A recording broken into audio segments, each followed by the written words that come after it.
Kamu adalah teman yang hadir, bukan hanya saat semuanya baik-baik saja, tapi juga saat dunia terasa berat. Kamu tidak hanya menyinari dirimu sendiri, kamu juga menjadi lentera bagi orang-orang yang tersesat. Karena itu, banyak yang mencintaimu. Kamu tidak sendiri, tapi justru dari lingkaran yang tampak damai itu, muncul satu sosok yang menyimpan dendam.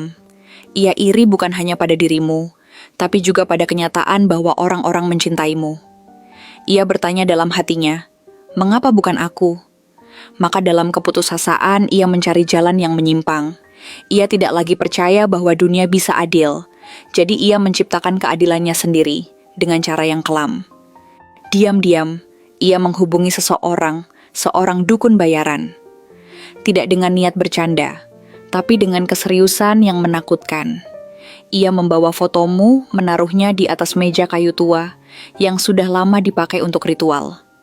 Ia menginginkan sesuatu agar sinarmu padam, agar langkahmu berat, agar kamu merasa ragu dan terpuruk. Ia ingin kamu kehilangan arah sebagaimana ia merasa tersesat selama ini. Dan ia pikir, dengan menjatuhkanmu, ia akan merasa lebih tinggi. Tapi ia tidak tahu bahwa semesta punya aturan yang tak bisa diubah hanya dengan kebencian. Begitu fotomu disentuh, sesuatu terjadi. Dukun itu merasakan sesuatu yang tidak biasa. Ia mengira akan segera menemukan celah. Tapi justru ia terdiam. Tangannya yang menggenggam fotomu terasa dingin, tapi bukan karena takut, melainkan karena rasa kagum yang tidak bisa dijelaskan. Six of Swords hadir di dalam visinya. Ia melihatmu sebagai seseorang yang telah melakukan perjalanan batin yang panjang. Ada arus yang membawamu, bukan menjauh dari dirimu sendiri, tapi justru mendekatkanmu pada inti jiwamu yang sesungguhnya. Ia melihat perahu dalam tenang. Bukan karena kamu tidak pernah dilanda badai, tapi karena kamu belajar mengendalikan layar di tengah kekacauan. Ia tahu saat itu, kamu bukan target biasa. Kamu punya semacam perlindungan, tapi bukan perlindungan magis. Ini lebih dalam dari mantra apapun, ini adalah kekuatan batin. Eight of Cups memperlihatkan sisi luka dari kisahmu, hal-hal yang kamu tinggalkan.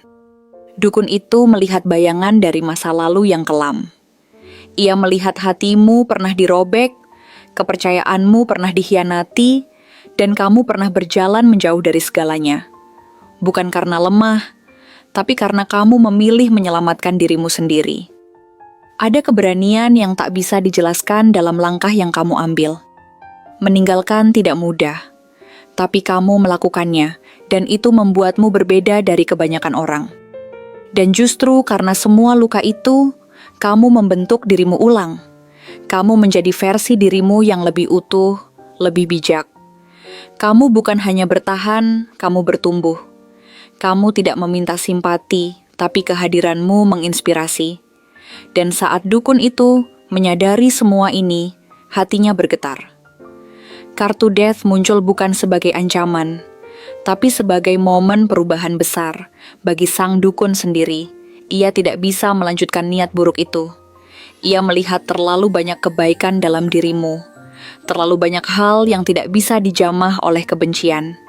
Ia merasa bersalah, seolah baru sadar bahwa ia hampir membiarkan dirinya menjadi alat dari kegelapan. Maka ia memilih untuk berhenti. Ia memilih untuk tidak melakukan apa-apa, karena ia tahu, jika ia mencoba menyakitimu, justru ia yang akan terperangkap dalam energi negatif yang tidak bisa ia kendalikan. Ia membakar fotomu bukan untuk menyakitimu, tapi untuk melepaskan niat buruk itu. Ia membisikkan doa, bukan mantra.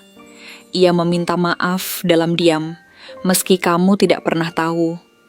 Karena di saat terakhir, ia sadar, kamu adalah seseorang yang dilindungi.